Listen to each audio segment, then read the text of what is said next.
Hello everyone, and welcome back to my channel. I'd love it if you could leave a comment letting me know where you're listening from around the world. Also, don't forget to like and subscribe if you're enjoying this video. Story 1. The Shadow Outside the Tent. It was a crisp autumn weekend when four friends decided to escape the chaos of the city and ventured deep into the wilderness for a camping trip. Mark, the group leader, had planned every detail meticulously, from the route to the campsite to the meals they'd cook over the fire. Joining him were Sarah, his outdoorsy girlfriend, Jason, their thrill-seeking best friend, and Emily, who was tagging along reluctantly, her fears barely hidden behind a forced smile. The hike to the campsite was long but breathtaking. Towering trees lined the trail, their golden leaves shimmering in the sunlight. By the time they reached the clearing, the sun was dipping below the horizon, painting the sky with streaks of orange and pink. The group quickly set up their tents, built a fire, and settled in for a night of laughter and storytelling. As the flames crackled, Jason shared his latest ghost story, his voice dropping to a dramatic whisper. They say these woods are haunted. People hear voices, see figures darting between the trees. Some never make it out. Cut it out, Jason. Emily snapped, her eyes darting nervously to the darkening forest. It's not funny. Mark chuckled, tossing another log onto the fire. Relax, Emily. It's just a story. Sarah, however, seemed uneasy. Actually, I read about strange disappearances in this area. A couple of hikers vanished without a trace a few years back. Jason's grin widened. See? Even Sarah's on board. Maybe we'll have our own ghost story by the end of the weekend. Emily glared at him, but said nothing, wrapping her arms tightly around herself. The group eventually called it a night, retreating to their tents as the forest fell silent around them. The first sign of trouble came just past midnight. Emily was the first to hear it, a faint rustling outside her tent. At first, she thought it was the wind or a small animal, but the sound grew louder, more deliberate. Footsteps, slow, deliberate, and unmistakable. She held her breath, straining to listen. The footsteps circled her tent, stopping just outside the entrance. Panic surged through her, but she couldn't bring herself to call out. What if it wasn't one of her friends? A sudden, low whispering filled the air. The words were unintelligible, guttural, and spoken in a language she couldn't place. Emily's heart pounded in her chest as she clutched her sleeping bag, frozen with fear. Did you hear that? Jason's voice called out from his tent. Mark unzipped his tent and stuck his head out. What is it? Footsteps, Jason said, his voice trembling slightly. And voices. Mark frowned, grabbing a flashlight. Stay here. I'll check it out. Wait, Sarah hissed, emerging from her tent. Don't go alone. Ignoring her, Mark stepped into the darkness, his flashlight beam cutting through the dense trees. The others watched anxiously as he scanned the perimeter. There's nothing here, he called back, but his voice lacked conviction. It's probably just an animal. Reluctantly, the group returned to their tents, though sleep didn't come easily. The next time the footsteps came, they were louder, more insistent. This time, everyone heard them. Okay, this is not normal, Sarah whispered, clutching Mark's arm. Something's out there. I'm gonna look, Jason said, grabbing his own flashlight. Before anyone could stop him, he stepped into the night. The beam of his flashlight danced across the forest floor, illuminating nothing out of the ordinary. But as he approached the tree line, he stopped abruptly. "Guys," he called out, his voice shaky. "You need to see this." The others hurried to his side, their flashlights joining his. At first, they didn't see it, but then Sarah gasped, pointing. A tall, shadowy figure stood just beyond the trees. It was unnaturally still, its form indistinct but menacing. The air around it seemed to shimmer, as if reality itself was bending. "What the hell is that?" Emily whispered, her voice barely audible. The figure didn't move. It just stood there watching. Mark took a cautious step forward, but before he could get any closer, the figure vanished. It didn't run or fade. It simply ceased to exist. The group stood in stunned silence, the forest around them eerily quiet. "Let's go back," Sarah finally said, her voice trembling. "Now." The rest of the night passed without incident, though none of them slept. When dawn finally broke, they packed up quickly, eager to leave the unsettling forest behind. As they dismantled the tents, Jason noticed something strange. "Hey, come look at this."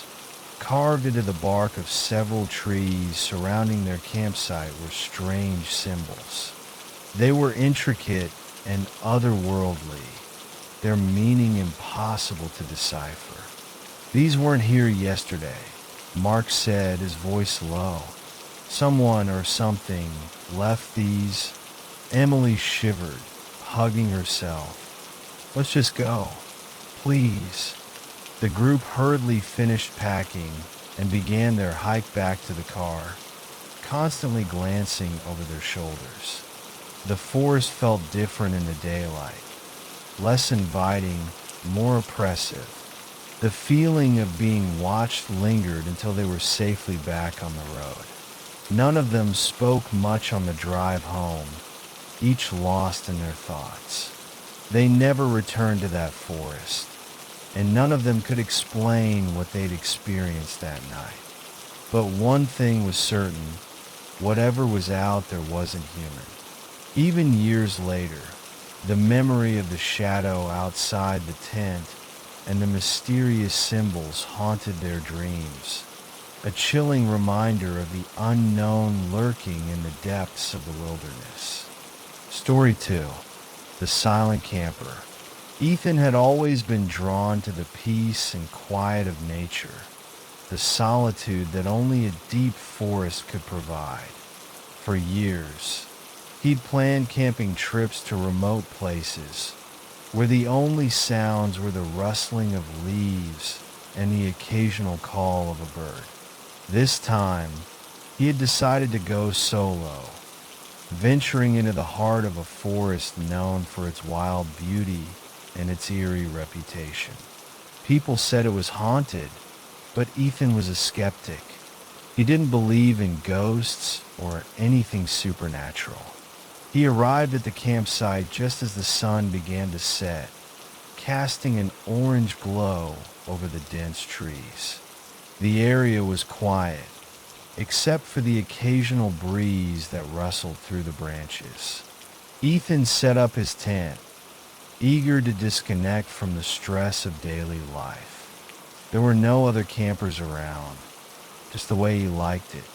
The thought of being alone in such a vast forest filled him with a sense of calm. But as he finished setting up, something caught his eye. A few hundred yards away, tucked between the trees, was another campsite. The small fire pit was cold, the tent half collapsed, and there was an overturned chair. At first, Ethan thought nothing of it. Maybe some other campers had left early, or perhaps the site had been abandoned long ago. He shrugged it off and prepared his own campfire, roasting marshmallows and enjoying the quiet. But every now and then, his gaze drifted toward the abandoned site. Something about it didn't sit right with him. The abandoned campsite was too perfect in its decay. The scattered items, like an old jacket hanging from a branch and a torn photograph caught in the wind, seemed to be placed with an unsettling precision. The photograph fluttered in the breeze, and Ethan could just make out the faded image of a family, their faces frozen in time. He could feel the hairs on the back of his neck stand up. Why would someone leave such a personal item behind? It didn't make sense. He tried to shake off the feeling that crept over him, dismissing it as his imagination. After all, he was alone in the woods, and his mind was bound to start playing tricks. As darkness enveloped the forest, Ethan crawled into his tent, determined to get a good night's sleep. The silence outside was absolute, the kind of silence that felt too thick, almost oppressive. He lay there in the darkness, trying to clear his mind, but something gnawed at him.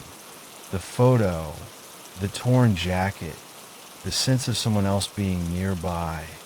The wind howled outside, and Ethan pulled the sleeping bag tighter around himself. As he lay there, his eyelids fluttered in and out of sleep.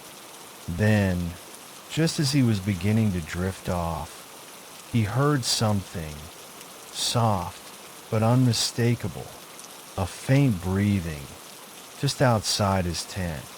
It wasn't the wind. It was too rhythmic, too human. Ethan's heart skipped a beat. He held his breath, straining to hear. The breathing continued, slow and deliberate, almost like someone was waiting for him to notice.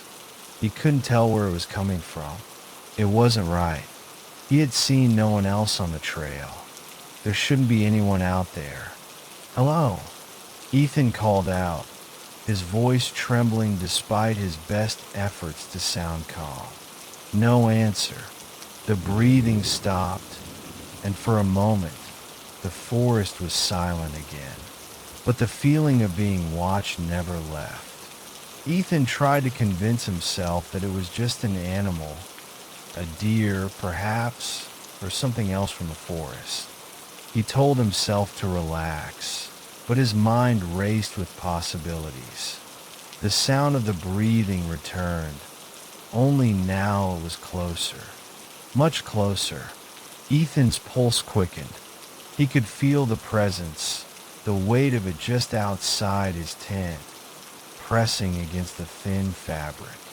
Every nerve in his body screamed at him to do something, anything, but he couldn't move. His body was frozen, his breath shallow and quick.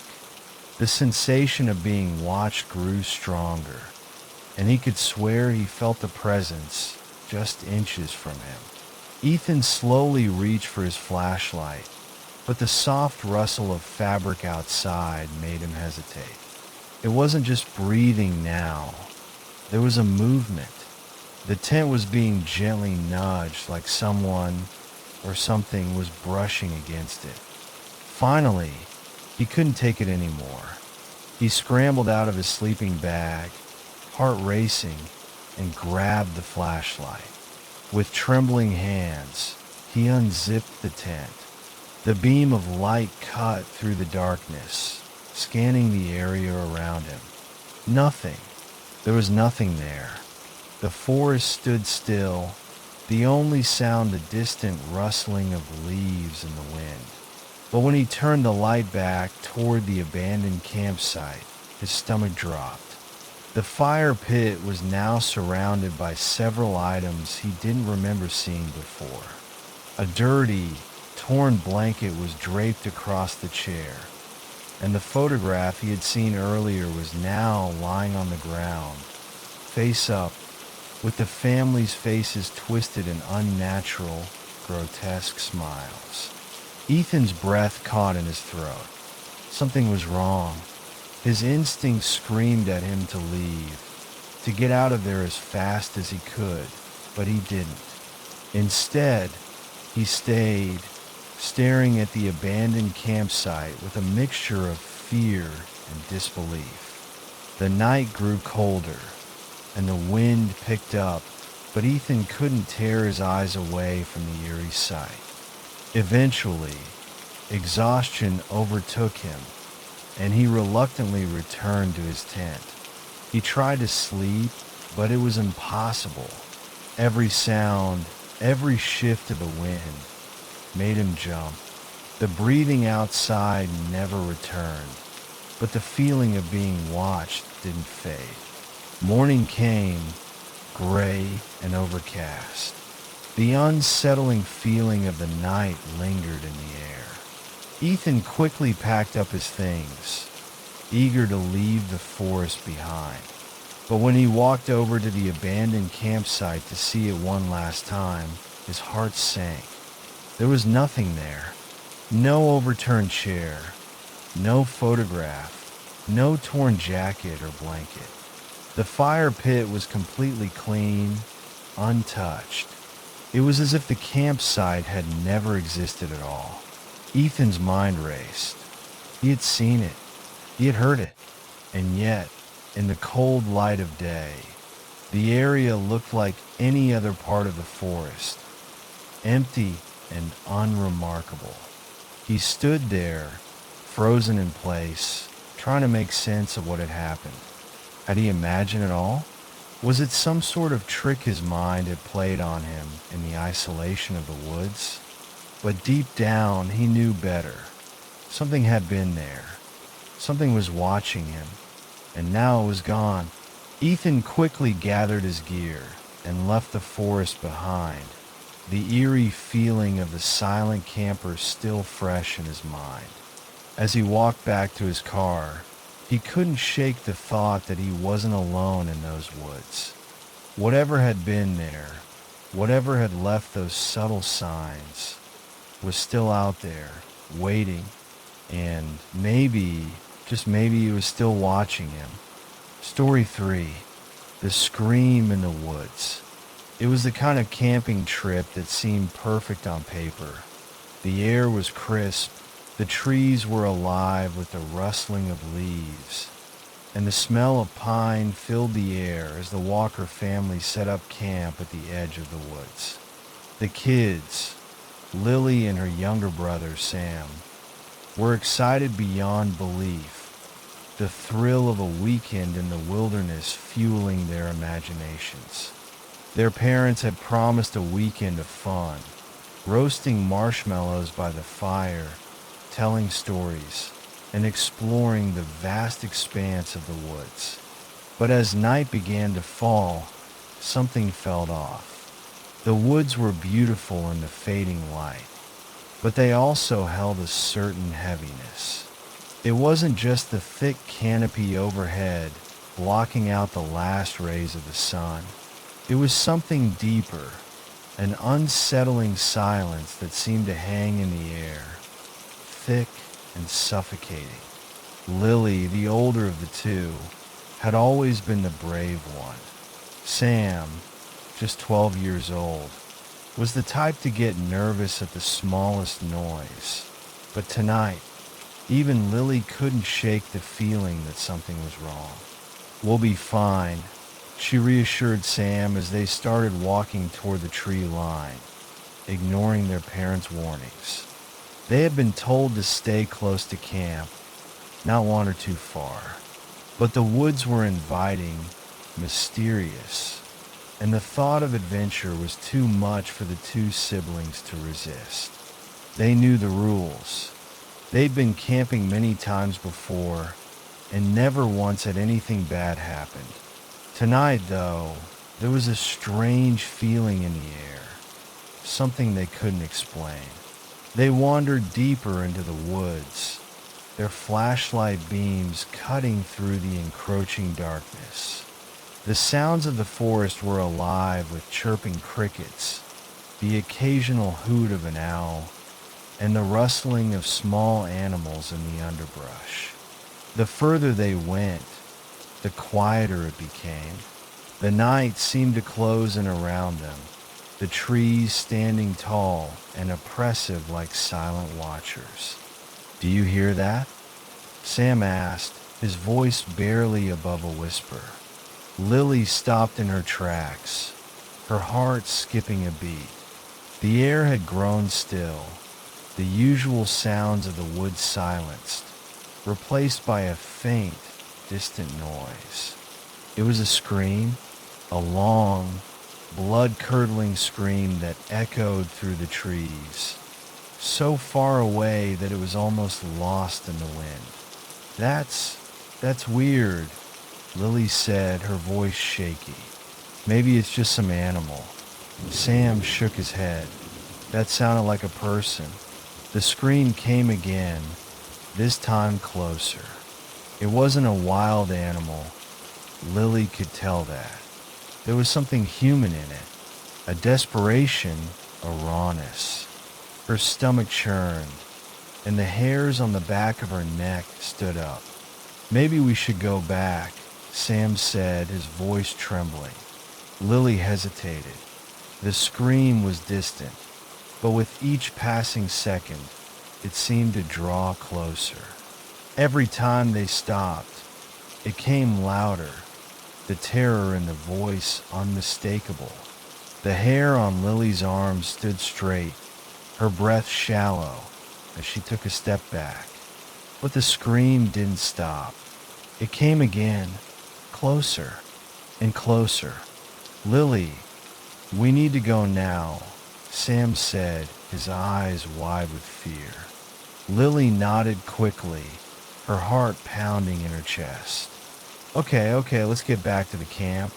They turned and ran, their footsteps quick, their breath ragged as they pushed through the thick brush. The scream grew louder with each step, now unmistakably close. But there was something strange. No matter how fast they ran, the sound seemed to stay just behind them, always there, always closer. It was as if the scream was following them. "Lily, I don't like this," Sam gasped, his voice breaking. It's not right." Lily's mind raced. She felt a growing sense of dread, a feeling she couldn't shake. The trees around them were closing in, the path growing more twisted, harder to navigate. It felt like the woods were pulling them deeper, trapping them. The scream came again, so loud this time it made their bones rattle. It was close, too close. Suddenly, they burst through the last of the trees, crashing into the clearing where their campsite was supposed to be. But what they found made their blood run cold. The fire, which had been blazing bright when they left, was still burning, its flames flickering in the wind. But there was no sign of their parents. No tents. No sleeping bags. The campsite was empty. Eerily, hauntingly empty. "Lily, where's Mom and Dad?" Sam's voice trembled as he clutched his sister's arm. Lily's heart raced. Her mind went into overdrive. She scanned the area, looking for any sign of their parents. But there was nothing. The tents were gone, as though they'd been torn from the ground. The backpacks, the chairs, the food, everything had vanished. The fire crackled, casting long, ominous shadows on the ground. But there was no sound, no movement, not even a whisper of wind. "Mom? Dad?" Lily called, her voice shaking with panic. Nothing. The scream came again, this time deafening in the silence. It echoed through the trees, and Lily froze. The scream wasn't coming from the woods. It was coming from behind them. She turned slowly, the cold fingers of fear gripping her heart. Standing at the edge of the clearing, where the trees began, was a figure, a silhouette, tall and dark, outlined by the faint light of the fire. Its face was obscured by shadows, but Lily could feel its presence, cold and malevolent. "Who's there?" she called out, her voice barely a whisper. The figure didn't move. "Go back," Sam whispered urgently, pulling at her sleeve. "We need to get out of here." Lily's legs felt like lead, her feet frozen to the ground. The figure stepped forward, its movements slow, deliberate, like it was savoring the moment. As it stepped into the light, Lily gasped. The figure had no face, no eyes, no mouth, just an empty, smooth surface where a face should be. It was featureless, like a mannequin, but the air around it grew colder, and Lily could feel an overwhelming sense of dread washing over her. The figure raised its hand, pointing toward them. Lily's heart pounded in her chest. She grabbed Sam's hand, yanking him toward the tree line, away from the figure. They ran blindly, pushing through the underbrush, not daring to look back. The scream came again, louder than ever, like it was right behind them. And then, in the distance, a light flickered, dim, but unmistakable. The headlights of a car. They ran toward it, desperate, heart in their throats. But as they reached the edge of the clearing, they stopped. There, standing in front of them, was another figure, this one tall, with wild, unkempt hair, wearing a tattered coat. It was their father, but his eyes were empty, hollow. His mouth was twisted into a grotesque grin. "Lily, Sam, where are you going?" he asked, his voice cold, distant. Lily screamed. The figure behind them stepped forward again, and the woods grew silent. The Walker family was never seen again. The campsite was found abandoned days later, the tents torn open, the fire still burning. But no trace of the family could be found.